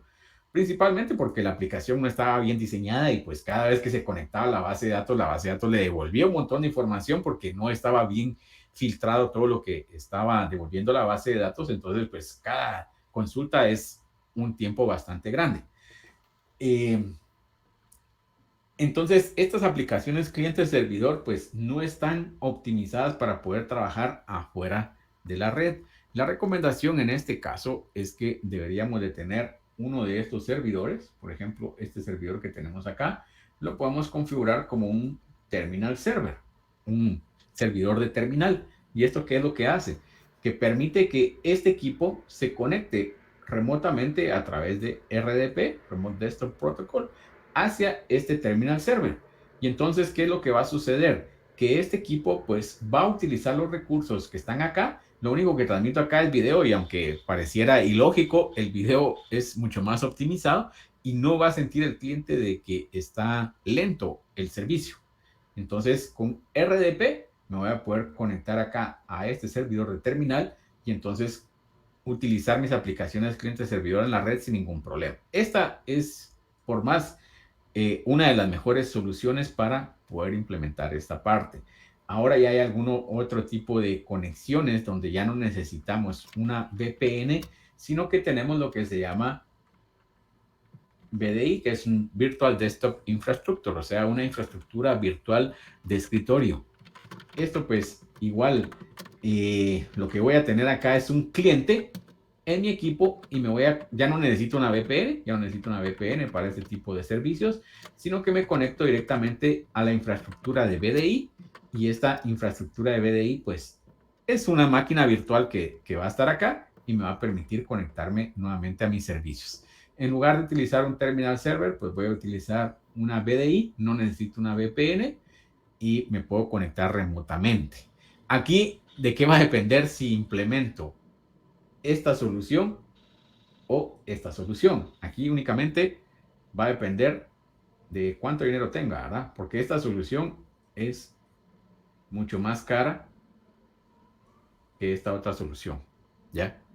Es mucho más segura, por aquí se están yendo todos, sí es mucho más segura, pero es mucho más cara, ¿ya? Y les muestro acá, por ejemplo, cómo es que funciona. Vamos a ver, solo déjenme acá darle escape.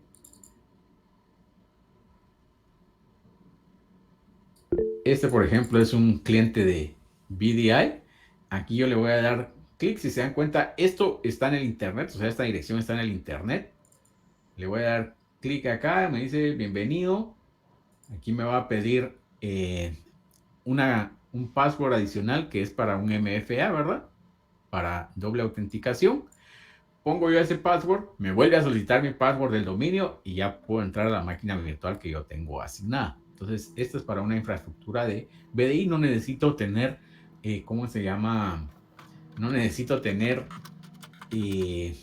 una VPN para que funcione la VDI. Entonces, este es otro tipo de solución. Nuevamente, esto es más caro, ¿ya? Esto sí es más caro, entonces va a depender del presupuesto que nosotros tengamos para implementar una solución o la otra. Entonces ahí pues va a quedar ¿cómo se llama? Al presupuesto del usuario que va a hacer. La recomendación es implementar una VPN con un servidor de terminal server para que los usuarios puedan utilizar todas esas aplicaciones legacy, ¿ok? Citrix todavía trabaja sobre VPNs, ¿ya? Para que me pueda conectar a un Citrix, en muchos casos voy a necesitar una VPN, en algunos otros casos no. Va a depender de cómo esté configurado el Citrix. En algunos casos no se utiliza. Citrix también es una tecnología de VDI, pero hay que ver cómo lo tienen implementado porque en algunos casos sí necesita conectarse a una VPN, ¿ok? Sí, en otros casos, pues también es una tecnología de BDI, o sea, son competencia, ¿verdad? Dependiendo de qué marca es la que voy a utilizar, puedo utilizar Citrix o puedo utilizar, por ejemplo, VDI de VMware. Entonces, lamentablemente esta semana, pues creo que hubo una muy mala noticia, por lo menos yo creo que es así, que vendieron a VMware, ¿ya? Y la empresa que lo compró es Broadcom. Para mí, Broadcom es otra de las empresas tipo HP que cuando compra algo realmente en lugar de que se mejore lo termina de empeorar. Espero que esté equivocado yo en esta parte de VMware, porque realmente VMware es el líder del mercado, tiene muy buenas herramientas, pero como les digo, yo he visto que prácticamente lo que compra Broadcom no funciona tal y como lo hace HP. Entonces, espero que esté equivocado, que después digan, ustedes, mire, se equivocó y realmente VMware sigue siendo el líder del mercado, porque son buenos, o sea, para serlo sincero, son bastante buenos, ¿ya? Pero a mí Broadcom no me gusta, o sea, yo sí he visto un par de productos que anteriormente eran prácticamente algunos líderes en el mercado y ahora, pues, si uno los busca en Broadcom es un producto más y ya no son los líderes. Entonces, pues, no supieron aprovecharlo. Entonces, no sé, no estoy muy convencido, pero posiblemente sea percepción mía, ¿ok? Bueno, entonces aquí tenemos las VPNs que son por cliente con IPsec y las VPNs que trabajan por SSL. Nuevamente aquí pues las aplicaciones en este caso pues van a ser toda la que trabaje a través de IP, mientras que aquí únicamente lo que está basado en una web. Aquí tenemos la fuerza de autenticación va a ser fuerte, aquí es mucho más limitado. Realmente estas pues nos van a permitir una conectividad, pero es bastante limitado. Bueno, y de ahí tenemos pues lo que son las VPNs que son IPsec que van a trabajar de sitio a sitio. Ya habíamos hablado de que aquí pues vamos a tener un gateway o un concentrador o un firewall o un hardware o un software, lo que ustedes quieran. Este va a iniciar la conexión hacia el otro equipo. ¿Ok? Entonces estas son VPNs de sitio a sitio. Tenemos lo que es la encapsulación de tipo GRE que se utiliza en los equipos, y esto todavía lo puedo volver a encapsular. Vamos a pasar acá a la parte gray. Lo puedo volver a encapsular a través de un túnel. Entonces, si se dan cuenta, aquí lo que estoy haciendo es de que tengo un paquete original que va encapsulado en un túnel gray y aparte va en una VPN. Entonces, aquí realmente el nivel de seguridad en este tipo de implementación es bastante alto. Aquí nadie va a lograr entrar porque, como podemos ver, estoy encapsulando la información primero en un túnel gray que también va cifrado y después en un túnel de IPsec para VPN. Entonces aquí sí, la información va súper protegida. No va a haber manera de que alguien logre entrar a ver esa información. ¿Ok? Y no vamos a ver las de MVPN porque son exclusivas de Cisco, aunque pues sí hay diferentes sistemas que pueden hacer esta parte de, ¿cómo se llama? Múltiples túneles para diferentes dispositivos. ¿Ok? Vamos a pasar acá y vamos a entrar a la parte de IPsec. ¿Y cómo es que funciona? Pues IPsec ya vimos que es el protocolo de seguridad que se utiliza a nivel de capa 3 para cifrar mi información. También tenemos, por ejemplo, MACsec. MACsec lo que va a hacer es de que a nivel de capa 2 va a, ¿cómo se llama? A cifrar nuestra información. Y yo podría, ¿cómo se llama? Cifrar la información múltiples veces y eso no va a corromper la información. Media vez yo sepa cómo recuperarlo y en qué orden, la información siempre va a estar ahí. No importa si yo tengo múltiples sistemas de encriptación, si yo sé cómo desencriptarlos y en qué orden, no voy a tener ningún problema. Entonces, IPsec es para capa 3, MACsec es para capa 2. O sea, si a mí me dicen, mire, necesito tener seguridad a nivel de capa 2, necesito implementar MACsec, que nos va a, ¿cómo se llama? A encriptar la información a nivel de capa 2. Esto es a nivel de capa 3. Entonces, ¿qué ventajas tenemos acá en esta parte? ¿Ok? Primero, recordémonos de que cuando hablamos aquí en esta parte de seguridad, siempre vamos a tener lo que es la triada de seguridad. ¿Ok?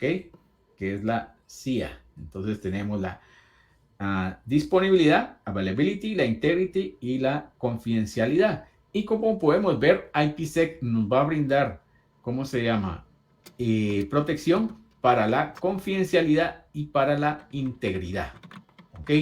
Entonces, ¿qué significa la parte de confidencialidad? La parte de confidencialidad significa que cuando yo envío un mensaje de un punto a un punto B, nadie en ese camino pueda escuchar ese mensaje. Esa es la parte de la confidencialidad.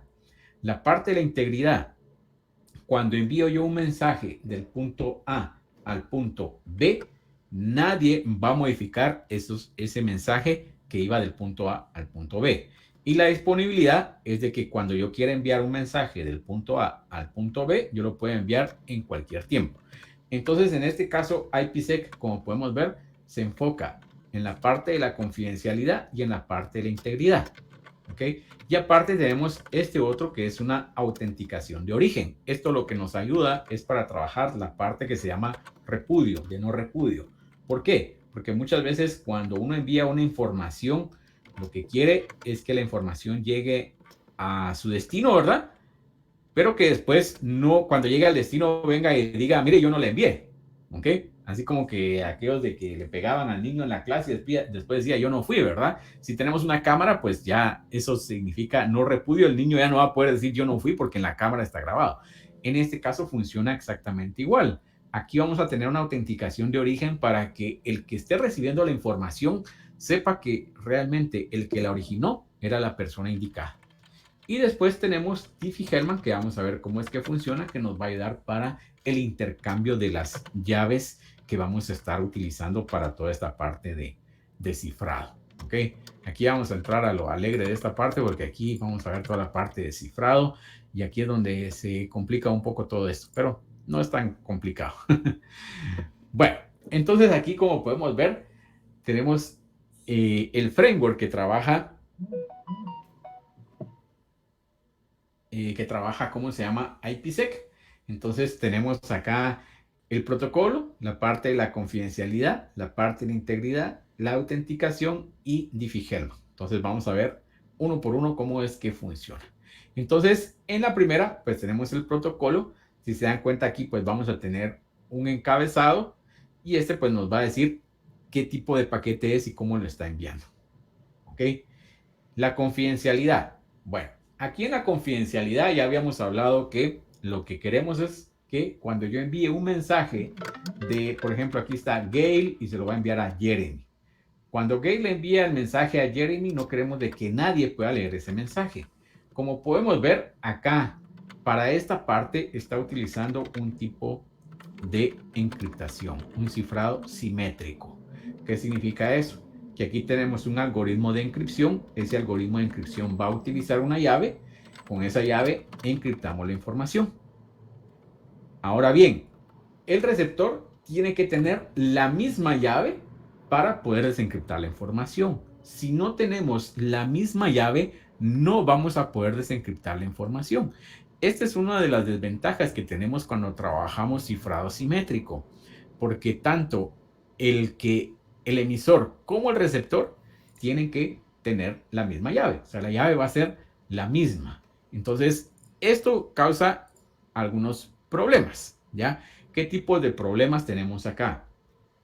Que yo tengo que encontrar una manera adecuada para enviarle la llave a esta persona.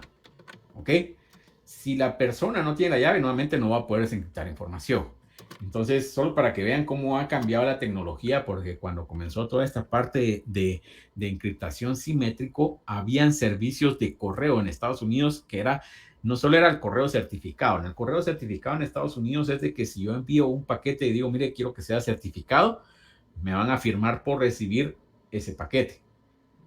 Anteriormente, pues había otro servicio que era un servicio de, ¿cómo se llama? Que era certificado, pero que era seguro. ¿Qué significa eso?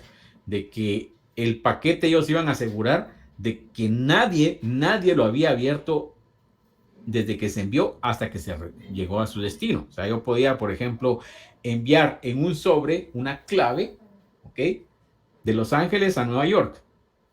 Y entonces lo que me estaba garantizando el servicio de correo era que de Los Ángeles a Nueva York el paquete nadie lo había abierto y lo entregaban tal y como había sido recibido, porque adentro pues iba un sobre donde iba esa clave y con esa clave yo podía desencriptar mis datos.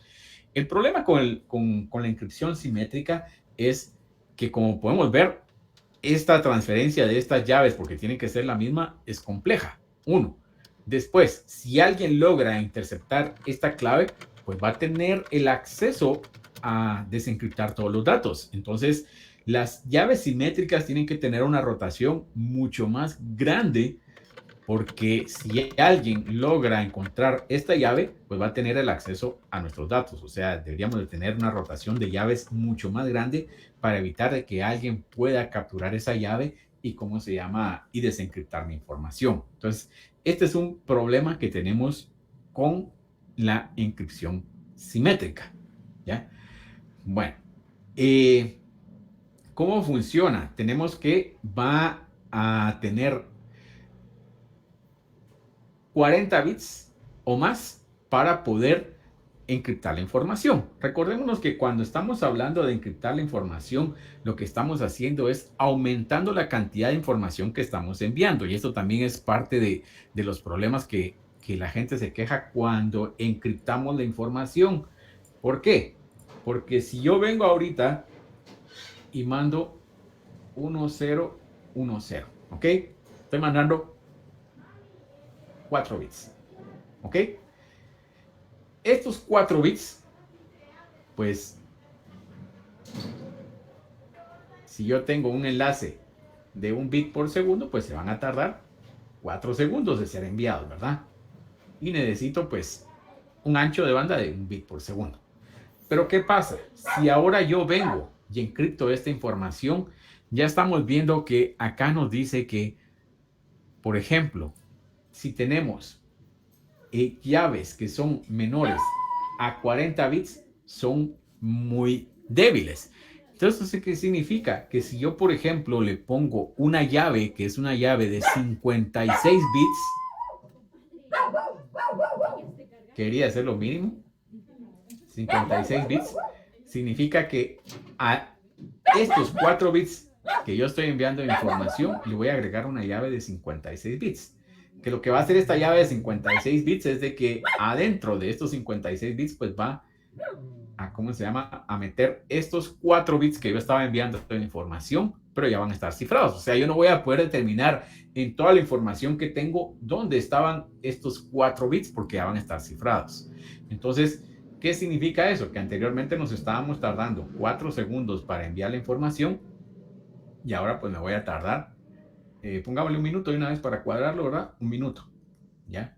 Entonces, esto es muchas veces lo que la gente también se queja. Mire, lo que pasa es que cuando yo estoy poniendo el cifrado, mi ancho de banda, pues, ¿cómo se llama? Se disminuye. Ahora, pues ya no lo vemos mucho porque los enlaces son de mayor velocidad. Pero hace 20 años, cuando los enlaces, pues, eran enlaces de 64 bits, ¿verdad? ¿Ok? Esa era la velocidad. Cuando comenzaron los enlaces, pues, hace más de 25 años, ¿ya? Y la velocidad era en 64 bits. Entonces, imagínense si yo estaba encriptando información y la información que yo estaba encriptando utilizaba un cifrador con 56 bits, pues prácticamente estaba enviando 4 bits cada minuto, lo cual pues se sentía demasiado lento en los enlaces. Ahora nuevamente pues ya no lo vemos desde ese punto de vista porque tenemos, perdón, velocidades más altas. Sin embargo, para la parte del Internet of Things, esto es un problema, porque muchas veces la información que nosotros estamos enviando con el IoT no es, no es tan grande en muchas ocasiones, no es tan grande. Son paquetes con información pequeña, pero cuando yo lo cifro, entonces esta información pues se va a incrementar. Entonces aquí ya tenemos uno de los retos bastante grandes con la parte del cifrado cuando estamos hablando para dispositivos IoT. Entonces, este es uno de los problemas que tenemos, ¿verdad? Que vamos a ver cómo lo podemos resolver. Entonces, vamos a ver que generalmente vamos a tener llaves simétricas que van de 128 bits, 192 o 256 bits con lo que es AES. Anteriormente teníamos, por ejemplo, DES. Este fue el primer cifrador que se utilizó. ¿Esto cómo fue que salió DES? Pues hubo un concurso donde dijeron, miren, necesitamos implementar un cifrador. Y entonces, pues, el algoritmo que ganó fue DES, que fue diseñado por IBM, ¿ya? Sin embargo, este, pues ya no se considera un algoritmo de encripción seguro, porque en 1999 pues fue, ¿cómo se llama? Craqueado, ¿verdad? O sea, ya lograron encontrar cómo craquear este algoritmo. Y recordémonos que al final de cuentas, todos los algoritmos pueden ser craqueados. O sea, aquí estos tres que están acá pueden llegar a ser craqueados y solo es cuestión de tiempo y de poder de procesamiento. Y entonces sucedió que al final de cuentas, o sea, estamos hablando que este algoritmo fue diseñado en los 70s, ¿ya? Esto fue diseñado en los 70s o 60s, creo yo, por ahí, no me acuerdo cuál fecha fue. Pero fue cuestión de tiempo y poder de procesamiento. Al final de cuentas, esto lo que necesitamos es poder de procesamiento. Ahorita, uno de los, ¿cómo se llama? De, de los problemas mayores que hay y que se enfrentan es ya la computación cuántica, porque entonces con la computación cuántica podemos hacer muchos más, ¿cómo se llama? Cálculos que con la que tenemos actualmente y entonces el tiempo que se estimaba que este iba a ser seguro se va a reducir con la computación cuántica, que lo mismo pasó con DESA. Al final de cuentas, cuando se comenzó a incrementar el poder de procesamiento, en 1999 se llegó al punto donde este ya podía ser descifrado. Vamos a ver, tengo acá, por ejemplo, no sé qué tengo aquí en este link. Vamos a ver qué era lo que tenía. Solo para compartirlo.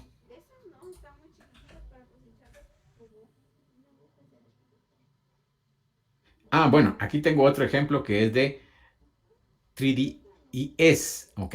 Si se dan cuenta, pues tenemos DES, después se cambió por 3DES y de último tenemos AES, ¿ok?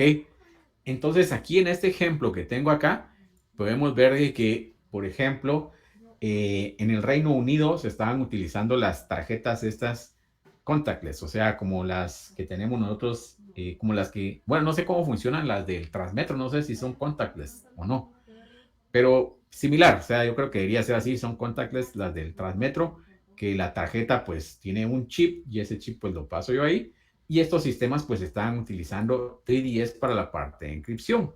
Y aquí como podemos ver en este documento pues nos dice que ellos estaban muy felices y contentos de que funcionaba, y aquí al final de cuentas pues con lo que se llaman ataques, ¿cómo se llama? De side attacks, lograron determinar qué se estaba utilizando para cifrar y cuál era la clave. Y entonces lograron descifrar estos sistemas. Esto fue en el 2011, ¿ya? Solo para que vean. Si nosotros todavía tenemos en nuestros sistemas de contactless tecnología que utiliza 3DS y esto es del 2011, seguramente son susceptibles a que los hackeen. ¿Qué significa esto? De que yo puedo estar cerca de una tarjeta, interceptar los datos y clonar esa tarjeta. Esto es realmente lo que significa así en fáciles palabras esto, ¿verdad? Realmente pues tiene un montón de repercusiones. Aquí pues diría uno, bueno, son una tarjeta de bus, ¿verdad? Y que no tiene tanto problema, pero al final de cuentas podemos ver de que no son 100% seguros los sistemas, por ejemplo, en la parte de 3DS. O sea, 3DS tampoco no está 100% libre de inconvenientes. Entonces hay que tomar, ¿cómo se llama? Mucho cuidado con esa parte. El que se recomienda ahora, pues es el que se conoce como AES. Realmente, pues este no es el nombre del algoritmo, sino que es el sistema que se implementó. Nuevamente se volvió a sacar una convocatoria para decir, mire, ya detectamos que DES es como se llama ese es inseguro. Entonces en el 97 se inició esta iniciativa y en el 2002 pues ya se aprobó la adoptación de IIS, que realmente pues utiliza un cifrador que se pronuncia Reindoll, así se pronuncia el cifrador, ¿verdad? Reindoll. Y este pues vino ¿cómo se llama? A reemplazar a la parte de DES y triple DES. Entonces, si nosotros queremos implementar nuestro algoritmo de encripción que no nos vaya a dar problema, entonces tenemos que implementar AES que se basa nuevamente en Reingold. ¿Okay? Entonces, este es el algoritmo de encripción. Nuevamente, este algoritmo es encripción simétrica. O sea, tenemos siempre el mismo problema de que la persona que va a desencriptar los datos tiene que tener la llave. Eso no ha cambiado. Ya vamos a ver qué vamos a hacer para solucionar ese problema, pero por el momento seguimos con la misma situación donde necesitamos una clave para poder, ¿cómo se llama?, desencriptar la información. ¿Ok? Entonces podemos ver acá que la confidencialidad es lo que vamos a lograr con este algoritmo simétrico. DES, por ejemplo, tiene una llave de 56 bits. 3DS va de 56 en bloques de 64. Y acá Reindoll ya utiliza 128, 192 y 256. Entonces, los algoritmos de tipo simétrico pues van a ser de tipo de flujo, ¿ok? Esto significa que va a encriptar los datos continuamente en lugar de encriptarlos en bloques de datos. ¿Por qué? Porque vamos a ver que los algoritmos asimétricos, los cifradores asimétricos, generalmente utilizan bloques de datos para cifrar, mientras que acá, en esta parte, utilizamos datos continuos, ¿ok? Esto nos va a dar algunas ventajas. Esto nos va a dar algunas ventajas y ahorita que vamos a ver la parte de los asimétricos, vamos a ver cuál es la diferencia y por qué tenemos que utilizar los dos, porque al final de cuentas aquí en IPsec vamos a utilizar tanto un cifrado asimétrico como un cifrado simétrico. Vamos a utilizar los dos. ¿Ok? El siguiente es la parte de la integridad y esta pues lo vamos a lograr a través de lo que son hash. Recuérdense que, por ejemplo, si yo vengo ahorita y creo una cuenta en Kerberos o en LDAP, en nuestro sistema directorio, en el sistema directorio, ¿qué es lo que va a suceder? Que yo pongo mi usuario y mi contraseña, pero no voy a ¿cómo se llama? Almacenar esa contraseña en mi sistema. Realmente lo que yo estoy almacenando en el sistema es un hash, ¿ok? Que es un mensaje que pues está cifrado, ¿ok? Y que no lo podemos descifrar. Ahora me van a decir muchos de ustedes, bueno, pero entonces, ¿cómo es que hackean las cuentas y por qué se están tratando de robar los hash y cómo hay lugares donde dice que, ¿cómo se llama? Que los hash se pueden hackear. Esto lo que sucede no es que se logren hackear los hash, sino que desencriptar. El problema con los hash es que si yo ahorita vengo y, por ejemplo, encripto, ¿ok? Le aplico un hash al 123, este me va a generar, ¿cómo se llama? Un hash, por ejemplo, de 128 bits, y ese hash siempre va a ser el mismo, ¿ya? Siempre va a ser el mismo. Entonces, ¿qué es lo que sucede? Por eso es de que muchas veces nos dicen, mire, tiene que utilizar contraseñas seguras, porque si yo utilizo 123, ese hash va a ser un hash que ya es conocido, ¿ya? Lo que se aplica generalmente para evitar ese tipo de problemas de que sea un hash conocido es de que se hace lo que se llama salting. ¿Ok? Se aplica acá a este hash, se aplica lo que se llama un salt. Y ese salt pues es otra clave. Por ejemplo, aquí tengo una clave ETX1 no sé qué, ¿verdad? Por ejemplo. Entonces, con esa clave, lo que hago es de que genero un hash que ahora ya no va a ser el mismo que tenía anteriormente, que es el conocido, de 1, 2, 3. Sin embargo, la persona que va a descifrar ese hash tiene que saber este salting. Si no, no va a poder descifrar tampoco la información. Entonces, por eso se recomienda, primero, utilizar salting cuando estoy utilizando hash 1 y después no utilizar contraseñas fáciles de averiguar, ¿verdad? Passwords fáciles, porque al final de cuentas puedo encontrar la información. Entonces, aquí con la parte de integridad, lo que yo estoy logrando hacer es de que los mensajes nadie los vaya a poder modificar porque van utilizando estos hashes y entonces nadie los va a poder modificar. Entonces, para eso me sirve esta parte de integridad. ¿Ok? Ajá.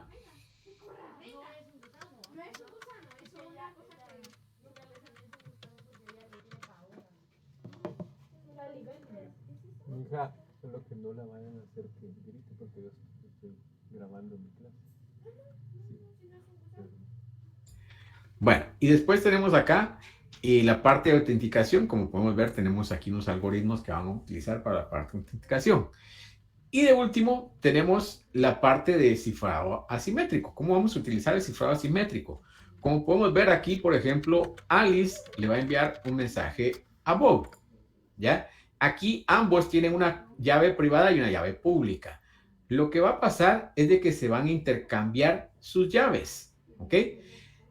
Alice le va a proporcionar a Bob su llave pública, ¿ok?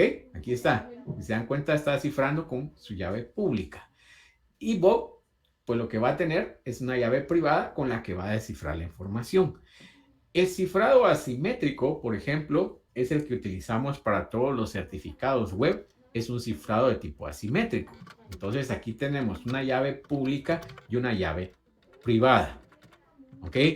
Yo, por ejemplo, ahorita puedo poner mis llaves públicas y todos tienen acceso a esas llaves públicas. ¿Ok?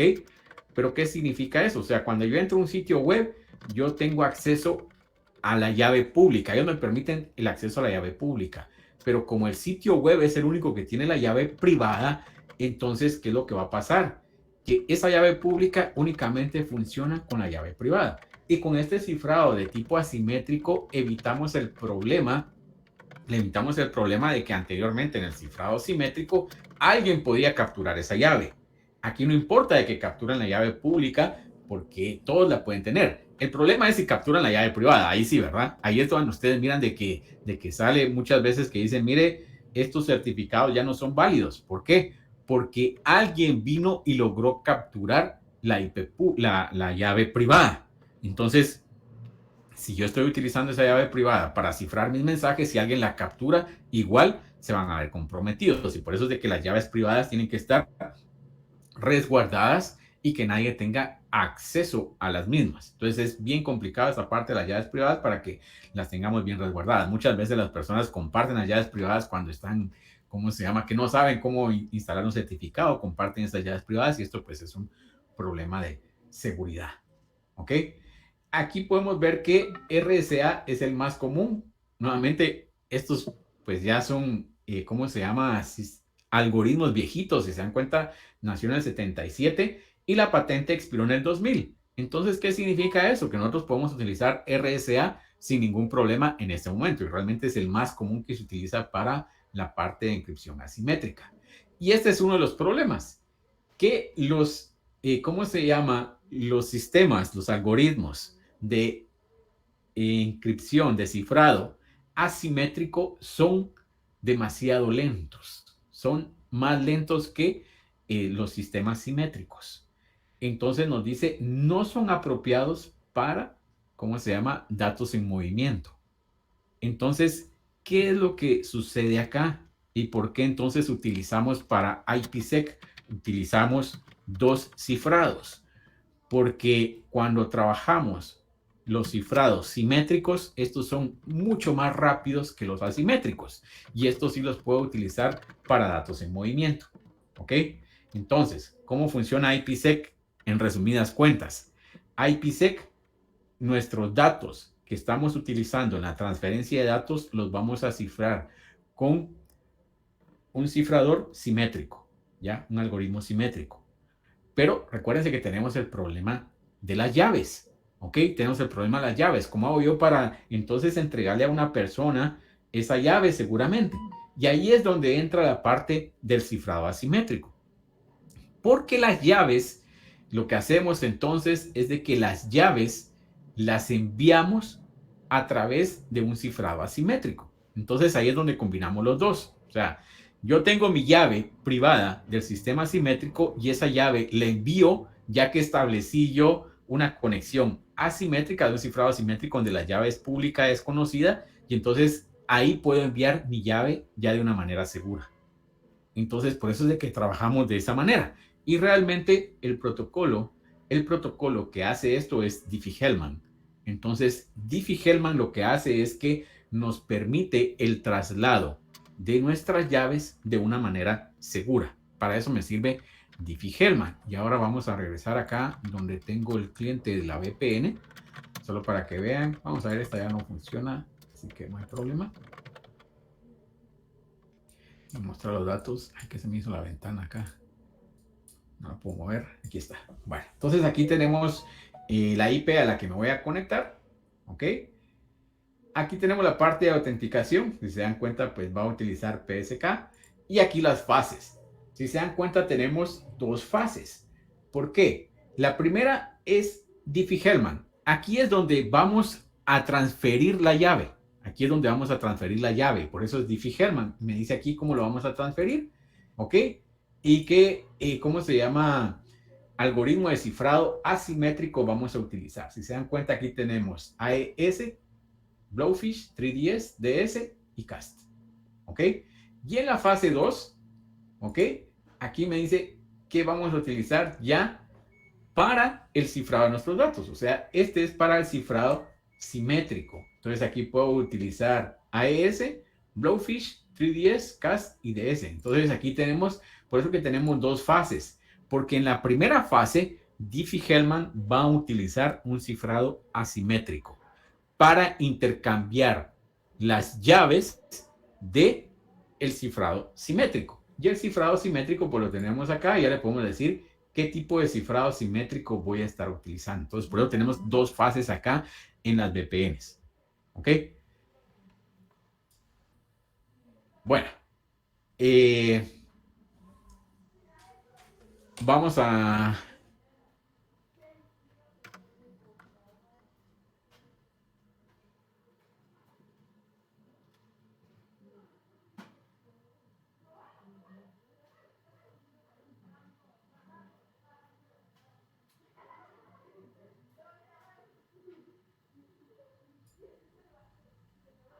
Bueno, hasta aquí llega el tema de las VPNs. ¿Ok? Este es esta diapositiva las voy a volver a subir porque las que están en la plataforma no están actualizadas y no tiene toda la información que vimos el día de hoy. Entonces, este tema entra en la parte teórica